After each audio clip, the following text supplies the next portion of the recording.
यकीन करना मुश्किल है, लेकिन दावा किया जा रहा है कि ईरानी सेना के चीफ इजरायल की खुफिया एजेंसी मोसाद के एजेंट निकले हैं। दावा किया जा रहा है कि ईरान की आईआरजीसी के chief brigadier general Ismail Qaani ने हिजबुल्लाह के चीफ हसन नसरल्लाह और हाशिम सफीद्दीन को मरवाया है। और इस खुलासे के बाद से ईरान के सुप्रीम लीडर खामनेई ने ब्रिगेडियर जनरल इस्माइल कानी को गिरफ्तार करवा लिया है। ईरान अब यह पता लगाने में जुटा है कि इजरायल का अगला टारगेट कौन है।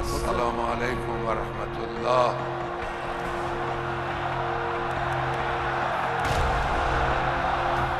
इन दो तस्वीरों में इजराइल के खुफिया प्लान और हमला की सफलता का राज छिपा है, जहां महज 60 दिन के अंतर पर कैसे हमास और हिजबुल्लाह के चीफ मारे गए हैं। खबरों के दावों के मुताबिक ईरान सेना के चीफ की गद्दारी की वजह से हमास और हिजबुल्लाह को इतना बड़ा नुकसान हो चुका है जिसकी भरपाई कभी नहीं हो पाएगी। क्या ईरान की राजधानी तेहरान में हमास चीफ इस्माइल हानिया का मारा जाना और लेबनान की राजधानी बेरूत में हिजबुल्लाह चीफ हसन नसरल्लाह का मारा जाना इत्तेफाक है, या फिर इसके पीछे वो ईरान का गद्दार जनरल है जिसने हिजबुल्लाह के साथ साथ पूरे ईरान को धोखा दिया है?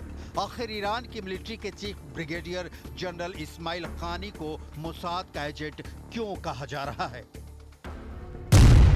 ईरान का गद्दार जनरल, हिजबुल्लाह चीफ का हत्यारा।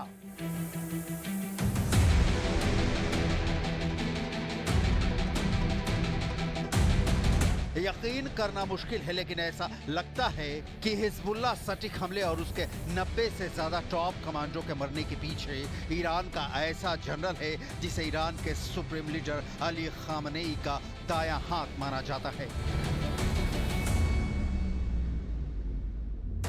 क्या ईरान की इस्लामिक रेवोल्यूशनरी गार्ड्स यानी आईआरजीसी का military chief brigadier general Ismail Qaani Mossad का एजेंट है, जिसके खुफिया जानकारी के आधार पर 64 साल के हिजबुल्लाह चीफ को इजरायली सेना ने बेरूत में मार डाला? ईरानी जनरल की गद्दारी से जुड़े इस सनसनीखेज दावे ने पूरे मिडिल ईस्ट में हड़कंप मचा दिया है और इधर लेबनान में बचे हुए हिजबुल्लाह के कमांडर और लड़ाके ईरानी जनरल के गद्दारी से बेहद खौफ में आ चुके हैं। हम आपको एनिमेशन के जरिए बताते हैं कि ईरान के military chief brigadier general Ismail Qaani ने हिजबुल्लाह के चीफ हसन नसरल्लाह को कैसे मरवाया।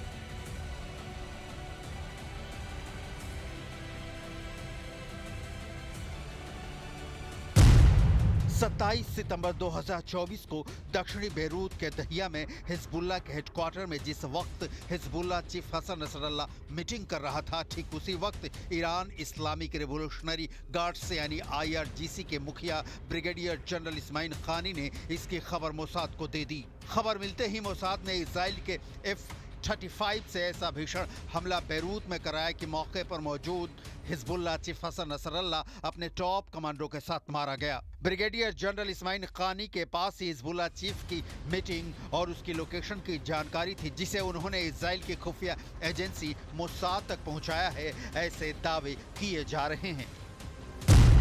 मोसाद का एजेंट निकला ईरानी सेना का चीफ।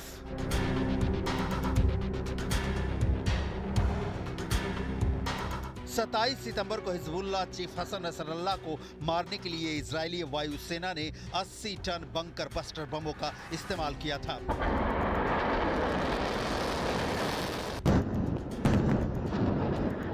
हिजबुल्लाह हेडक्वार्टर में 60 फीट नीचे मौजूद नसरल्लाह का मारा जाना लेबनान के साथ साथ ईरान तक को हैरान कर गया। दावों के मुताबिक नसरल्लाह की मौत के बाद से ही ईरान के सुप्रीम लीडर अली खामनेई ने IRGC की खुफिया यूनिट को जांच में लगा दिया था। दावा किया जा रहा है कि ईरान से मिली जानकारी के आधार पर जो दावे किए जा रहे हैं वो हैरान करने वाले हैं। आखिर ईरान की सबसे ताकतवर इस्लामिक रिवोल्यूशनरी गार्ड्स यानी IRGC का मिलिट्री चीफ मोसाद का एजेंट कैसे बन गया और इसका शक कैसे हुआ। हम आपको बता दें कि 67 साल के ब्रिगेडियर जनरल इस्माइल खानी जनरल कासिम सुलेमानी की हत्या के बाद ईरान में सबसे ताकतवर सैन्य व्यक्ति हैं। यहां तक ईरान के सुप्रीम लीडर अली खामनेई भी ब्रिगेडियर जनरल इस्माइल खानी पर आंख मूंद कर भरोसा करते हैं। तस्वीरों में साफ देखा जा सकता है कि ब्रिगेडियर जनरल इस्माइल खानी खामनेई के कितने करीबी हैं, लेकिन हिजबुल्लाह चीफ हसन नसरल्लाह की मौत के बाद पूरा खूनी खेल सामने आ गया है। मिडिल ईस्ट यानी MEE ने सूत्रों के हवाले से एक रिपोर्ट में कहा कि ईरानी रिवोल्यूशनरी गार्ड के विशिष्ट कुद्स फोर्स के चीफ इस्माइल खानी को हाउस अरेस्ट कर लिया गया है। दावा किया जा रहा है कि नसरल्लाह की पूरी जानकारी और लोकेशन इजराइल को ब्रिगेडियर जनरल इस्माइल खानी ने ही दी है। ब्रिगेडियर जनरल इस्माइल खानी को हिजबुल्लाह चीफ की मौत के बाद से पब्लिक में नहीं देखा गया। 27 सितंबर को इजराइल ने बेरूत में एक एयर स्ट्राइक में नसरल्लाह को ढेर कर दिया था। ईरान को पूरा शक है कि ब्रिगेडियर जनरल इस्माइल खानी ही वो गद्दार है जिसने न सिर्फ हिजबुल्लाह चीफ नसरल्लाह को मरवाया, ईरानी कमांडो की ओर से ही इजराइल को जानकारी देने का संदेह तब और बढ़ा जब हसन नसरल्लाह के उत्तराधिकारी हाशिम सैफुद्दीन को 4 अक्टूबर को इजराइल ने एक बंकर में मिसाइल से मार डाला। हिजबुल्लाह के 2 चीफ की मौत के बाद ब्रिगेडियर जनरल इस्माइल खानी और टीम का हाथ बताया जा रहा है। התקפות שהאיראנים תקפו אותנו לפני זמן קצר. ההתקפות האלה היו אגרסיביות, אבל ההתקפות האלה נכשלו כי הן לא היו התקפות מדויקות. חיל האוויר לא נפגע, כל המסלולים פועלים.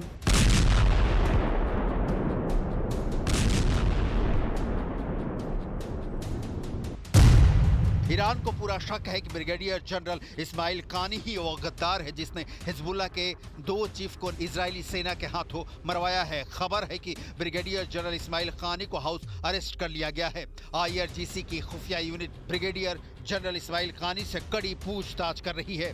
4 अक्टूबर के बाद से ही खानी को हाउस अरेस्ट किया जा चुका है। अब इसी से अंदाजा लगा सकते हैं कि ईरान के सुप्रीम लीडर अली खामनेई खुद इस मामले की जांच में जुटे हैं। वो ये पता लगाने की कोशिश में हैं कि ब्रिगेडियर जनरल इस्माइल खानी ने कब और कैसे हिजबुल्लाह के दोनों चीफ की जानकारी इजराइल की खुफिया एजेंसी मोसाद तक पहुंचाई है। ईरान को अभी यह शक है कि ब्रिगेडियर जनरल इस्माइल खानी और उनकी टीम से मिली जानकारी के आधार पर ही बेरूत में हिजबुल्लाह को 17 सितंबर से 4 अक्टूबर तक सबसे ज्यादा नुकसान हुआ है।